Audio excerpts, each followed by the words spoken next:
Join us as we focus on extraordinary Catholic people, the Catholic life.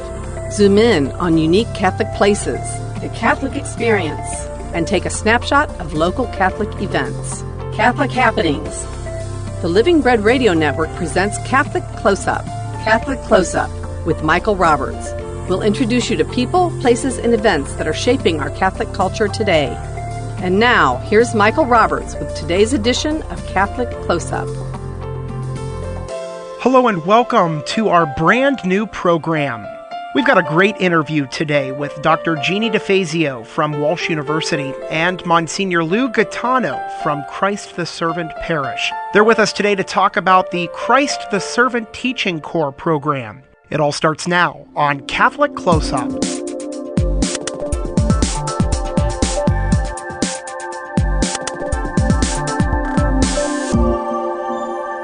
Well, it's an exciting time to be both a student at Christ the Servant at Our Lady of Peace School in Canton and also to be a student at Walsh University because there is an exciting program that is going on and it's kind of in the pilot stages right now, but it's still a fantastic program and we look forward to learning more about it. We've got Msgr. Lou Gaetano. He is the pastor at Christ the Servant Parish at Our Lady of Peace. And we've also got Dr. Jeannie DeFazio. She is the chair of the education department at Walsh University. Guys, welcome to the studio. Nice to have you with us today. It's good to be here. Good to be here. Thank you. So, Msgr. Lou, I'll start with you because this is a neat program and it's happening on your turf, so to speak. Kind of give us a little bit of a background. I think basically to really begin, Dr. DeFazio and I began working together almost 9 years ago when I was at St. Paul's, and we began with an after-school program because we really believed that our children in the neighborhood needed to be able to experience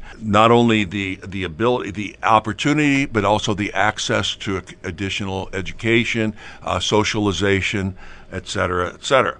And so we began what we called Rebirth of a Dream. And this was really, when we talk about this, it is the rebirth of a dream in being able to provide education, Catholic education, and the spirit of Catholic education to our kids, because the mission of Walsh University is certainly in service to others. The mission of, I believe, Christ the Servant Parish and Our Lady of Peace has been redefined as a missionary school and a missionary church to the underserved and to the underrepresented. And I believe that certainly the Paul and Carol David Foundation is committed also to helping those in need. And so those three missions kind of came together over a long period of time. Dr. DeFazio and I working together at St. Paul's and at Walsh, and then when I came to Our Lady of Peace or Christ the Servant, then we kind of carried that dream with us in that mission. And 2 years ago, as we began to talk in more detail about what we could do, we allowed our imaginations to lead us. And our imaginations just kind of recreated this dream. And this dream was to be able to say that not only do we have a message to bring to our students, but we also have the capacity with the students at Walsh University in the Education Division to be able to incorporate them into embed them into the actual experience of our kids in the school, and by embedding them into that actual experience, not only are they just learning the academic and the cognitive skills and maybe going for a semester of student teaching, but they're going to be embedded in that school for 2 years with those kids, 4 hours a day, 5 days a week, and according to the school schedule, not the college schedule. And so they're going to know, not only are they going to know the student, the underrepresented student and the disenfranchised student, but they're also going to experience with those students what it means to be an educator on the scene.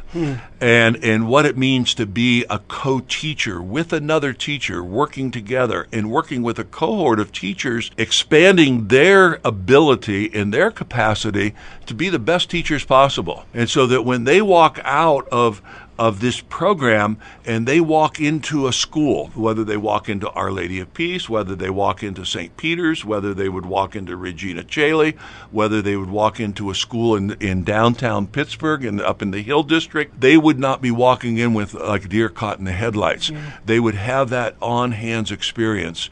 And it's an experience that is grounded not only in the best methodology and pedagogy from Walsh University, but we're absolutely committed to the Catholic social teaching. And so their whole formation program that they have and that they're engaged in each and every month is engaged with the Catholic social teaching of the Church, social analysis, because our kids, when they come into the school, 92% of our kids are on reduced or free lunch program. So that means that 92% of our kids are either very low income, at the poverty level, or below the poverty level. And so the trauma of poverty, and if you look at the characteristics that define the trauma of poverty, many of our kids are there. And so the experience of teaching in Our Lady of Peace is not only an educational mission, but the mission is a broad mission. Yeah.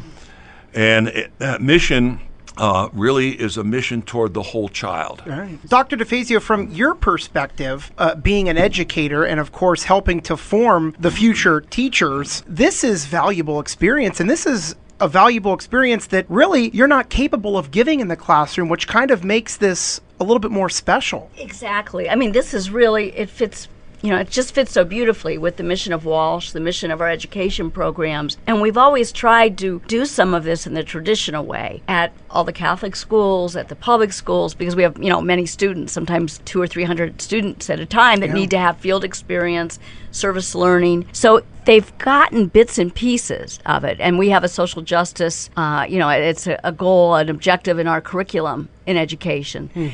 But to have a selected group, and again, we would love to see more and more be able to participate in this eventually, at other sites. But to be able to have a group of students go through this preparation in such a systematic, intensive, embedded way, we just believe, again, that they are going to come out so strong. We always talk about our priority is always the children and their families. Yeah. That, the success, the whole, as Father said, the whole child. We really are concerned about that. Yeah. So it very much, reflects what we want to see in education for all teachers. And of course it reflects our Catholic faith, pure and simple, and what we believe as Catholic Christians. It's a beautiful thing. Dr. DeFazio, let's talk a little bit about the schematics of the program itself, a little bit of specifics. Obviously, this is, as you mentioned, for those who are nearing the end of their degree program or further on in their degree program. Let's talk a little bit more about that. Sure. Yeah, they actually, we interviewed, for example, the current group, we were able to interview the end of spring semester and a little bit in the summer, and they were students finishing their sophomore year. So they're students that have been doing very well in education. We had an application, we had personal interviews, but they were students that have shown in some ways a commitment to Catholic education, again, to the education of the whole person, social justice. And so those undergraduate students, as the largest cohort group, will be completing their junior and senior year there. Again, as Father said, 5 days a week, 4 hours a day. They will be intensely embedded into the school. We have worked diligently on making their academic schedules work. Many of them are back on campus in the evenings, or they might be here in the morning. We have some online classes. Our Lady of Peace has a wonderful reading instructor on site who's now one of our adjuncts and is able to provide some instruction on site. Because, again, everything that we're trying to do is make it be relevant to, the needs of children. So when they're taking a course, their field experience essentially is right there in their hands, and they're able to apply intervention, assessment, anything that they're studying for the children. Then we have, again, the students, and we have one for this year who has a degree, returned to Walsh to get her teaching license, has always wanted to be a teacher in her second, phase of her own education, and she's very committed. And then we have 4 teachers who are in the teaching corps and will be able to work on their master's level courses, other licensure, endorsements, while they're in this, because again of our gracious donors. Well, and that's what I was going to bring up too. A lot of this, Monsignor, is made possible because of these grants. Let's touch a little bit on that. Absolutely. Obviously, you had to apply for those grants, but all this made possible through very generous donors. Right. The Paul and Carol David Foundation has been one of the primary donors, the initial donor in the group that has been on board with us from the very beginning. And as we began that discussion, again, it was about recognizing that our missions all came together. And as those missions came together, we recognized that we were no longer, when we looked at our school and the educational program, that we were no longer, we're not just a business, but we have a specific mission. Yeah. And that mission is, it's a promise that we make as a church. It's a promise that that Walsh makes as a university, and it's a promise that the Paul and Carol David Foundation has made as a foundation. And so being able to sit there and talk with them and discuss the program, and for them to see the program alive has just energized their support, their willingness, and their generosity toward our students. And so, I'm working with other donors, and I really don't want to get into naming donors right now, but we have established at Walsh through one donor, major donor. We've started the Christ the Servant Scholarship Fund, Teaching Corps Scholarship Fund. And we're hoping that as that builds, we'll be able to even reach more students who they come to Walsh and kind of share this vision. But we're really convinced. I think I don't want to speak for the David Foundation, but I certainly believe that. Between Walsh and Our Lady of Peace, we recognize that, again, as I mentioned, that we're not a business. Mm-hmm. Our Catholic education is not a business. It is a mission. And it really demands the imagination. And it demands us to be able to dream and to recognize that the message that we bring to our kids is a message of self-esteem, of affirmation, of challenge, of opportunity. It's a program where growth is incremental, but that growth we see that as a community.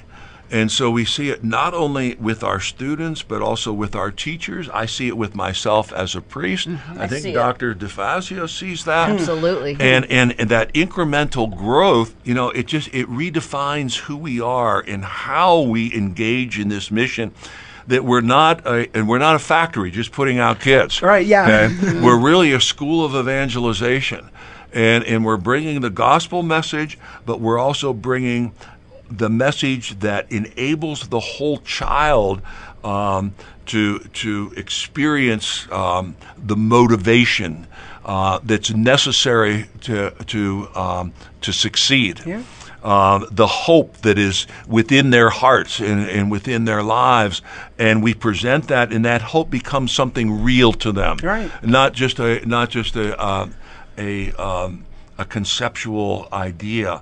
It's a promise, productivity, and kind of one of our what I always like is, and we've shared this, the whole growth mindset, and that whole growth mindset it was supported by and really kind of defined by Dr. Carol Dweck from Stanford University, and it talks about that. Our word is not yet. It's not fail. And so our kids, they're not yet able to do all that they can do, but they're not going to fail. Right. And that's really part of that's all a part of the church.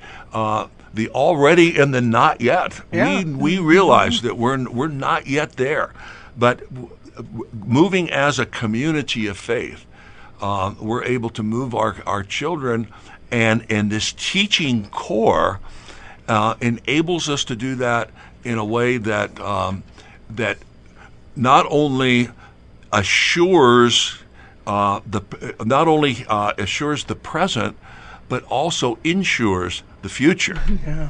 Definitely.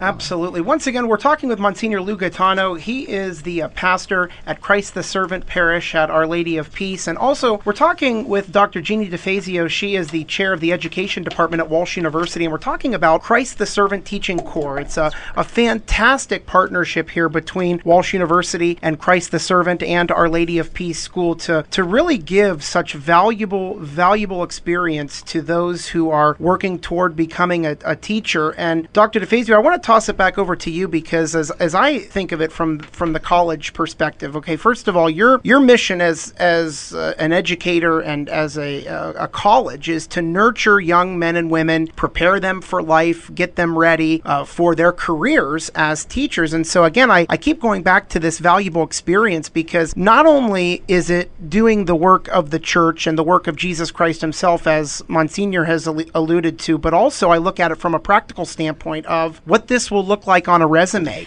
Whether they stay in the Catholic school or not, this is such good experience, and that is all part of a degree program, no matter what degree program you're in. A doctor has residency for how many years? I'm sure, Monsignor, when you were studying in the seminary, did you have a pastoral year or Absolutely. or something like that? But it's about that hands-on experience. No, definitely. And that's why, we had 4 teaching corps members last year. We started very small, and they did very well. And we wanted to make sure that, again, that it's a fit, that they have that, that spirituality, as well as that drive and that commitment to the children that we're discussing, because that's what it's all about, the mission. We have 14 this year. Wow. So it's really increased. That's and again, great. I'm very grateful to the David Foundation and Monsignor for this. But that's what it really is, a beautiful model for education. Sure. And our education field has slowly been going in this direction, even in the public domain, of having more resident type experiences in other courses. Early on, many of these students have been in schools for periods of time for their field experience. The difference here is that we really have a partnership with an aligned mission. Yeah. So they have great experiences, Sure. and again, all schools provide learning opportunities, and that's how I was trained. But this is giving them something else. We have specific dispositions. We've outlined characteristics that we want to make sure our candidates have when they come in, and that they develop while they're there. A big one is collaboration, because they're going to be working with many different teachers and family members, and that's an invaluable opportunity. And then again, to have that spiritual base, that mission that isn't always available everywhere, is ideal. No, absolutely. But no, it's the pedagogy is, to me, it's a dream. Yeah, no, it makes perfect sense. Once again, we're talking about the Christ the Servant Teaching Corps here, and it's a great concept, and I think it's really going to take off. I think that the response has probably already been amazing. Dr. DeFazio, what are some of the students, if you've talked to them, what is their take on this? What are they already getting from the experience? It's been very positive. We have returning students, and several have just essentially, you just see them blossom. Wow. We have a young man who's an undergraduate student, and he knew he wanted to be a teacher, and we knew that he would probably be very comfortable there. But we've seen such growth, and he's able to articulate what he's learning. He talks about it all the time. Yeah. He's been involved with the staff in recruiting and in working in the summer with camps. He now wants to go on for his master's, so he's very motivated. I've seen the professional growth, and we've seen that with the others. Again, it's the whole person. So we're not looking just at their teaching skills, but we're looking at the change in their own character and their growth, that growth mindset. And Monsignor, from your perspective, I'm sorry, I didn't mean to cut you out there, but your perspective from the school standpoint and the students and the teachers, what's their take been from this experience? I think certainly our teachers welcome the experience, we have a very young faculty, and as a young faculty, their perception and their understanding of education is certainly very broad. And so they welcome the co-teacher into the classroom. And it's a learning experience for both of them. So, like, for instance, this week, Dr. Stewart, Professor Betty Marco, and Professor Cindy Harold from Walsh are going to be in the in our school teaching, working with our faculty, our classroom teachers, on co-teaching. But at the same time, as they're working with our faculty on co-teaching, they're going to be working with our teaching core on co-teaching, and then coming together and sharing their experience. So the teachers, I see the teachers, they're alive. Our teachers are very alive. Yeah. There's an energy. And what I think what happens is that we're providing a vision for our teachers. Yeah. I think you can see it creates a passion in their teaching, and then the intensity that they bring to the discipline, it overflows into the life of the students. And so then our students, who sometimes have a very sometimes because of background, or because of as I mentioned before, the trauma of poverty, sometimes their vision is a very limited vision. Right. And our teachers, in working with the teaching corps, all of a sudden our children are beginning to expand that vision.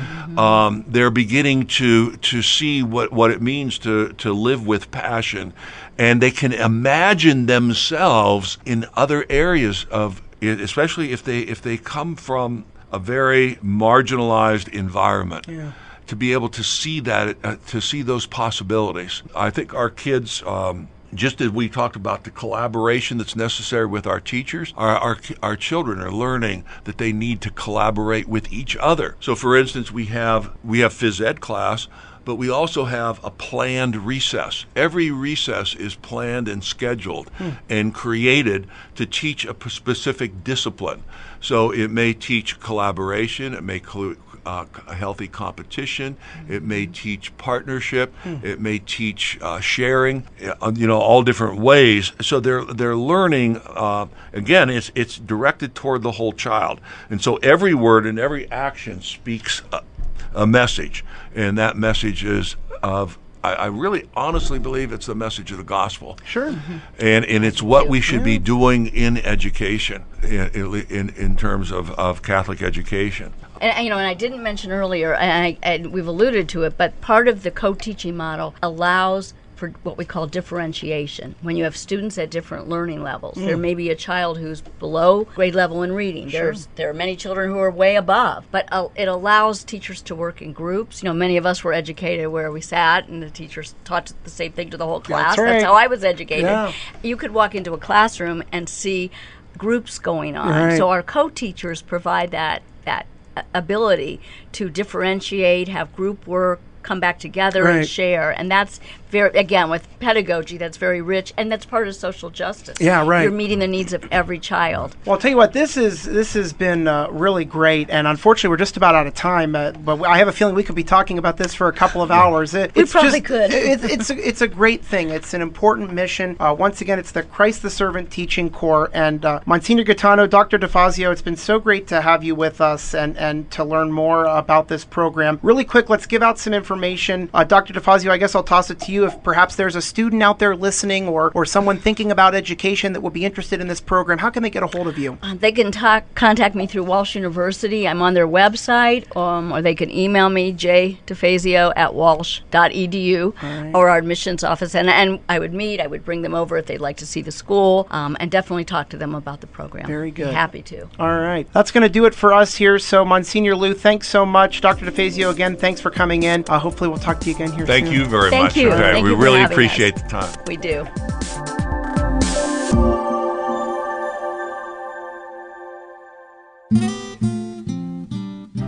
The Christian doctrine of the Trinity, one God in three persons, is not an irrelevant riddle, though it is sometimes dismissed as such.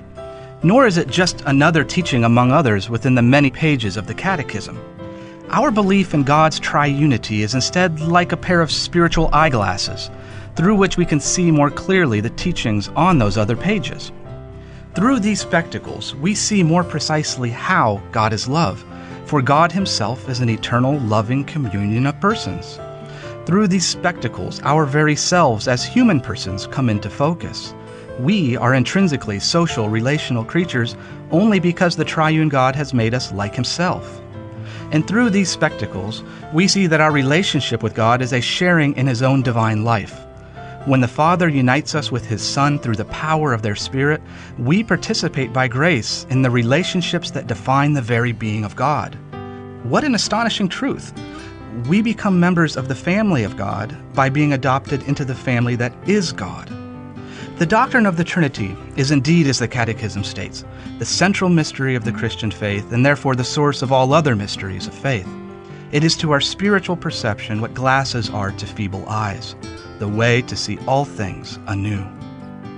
You've been listening to another Moment of Truth with Dr. Chad Gerber, Professor of Theology. Walsh University presents Leah Darrow, Monday, October 23rd, in the Barrett Center at 7 p.m. Leah Darrow, former America's Next Top Model contestant, will share her honest message regarding faith, fashion, dating, career choices, and vocation in a humorous but down-to-earth style.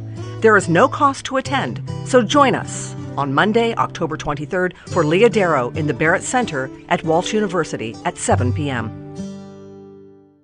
Are you serving in a parish ministry or as a youth minister, a Catholic school teacher, or CCD catechist, a member of the clergy, or religious? If you are, then join us for Ministry Day 2017, Embracing Our Call, Saturday, October 14th. Sponsored by the Diocese of Youngstown, this day is designed to assist you in your call to serve.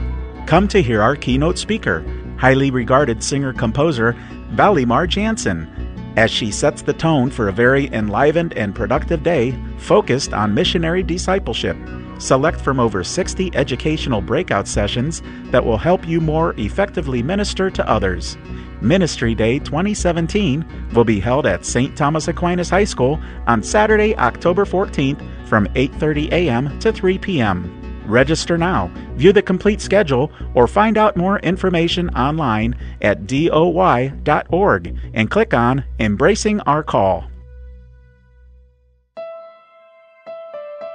And that's our show for today. I'm Michael Roberts, and until next time, be at peace. Tune in next week as we continue to take an in-depth look at our Catholic community, right here on Catholic Close-Up on the Living Bread Radio Network.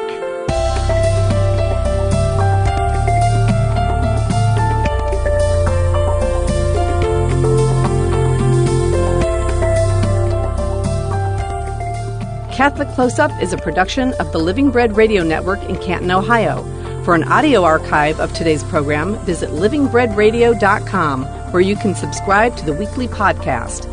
Thank you for listening, and we'll see you next week for another edition of Catholic Close-Up.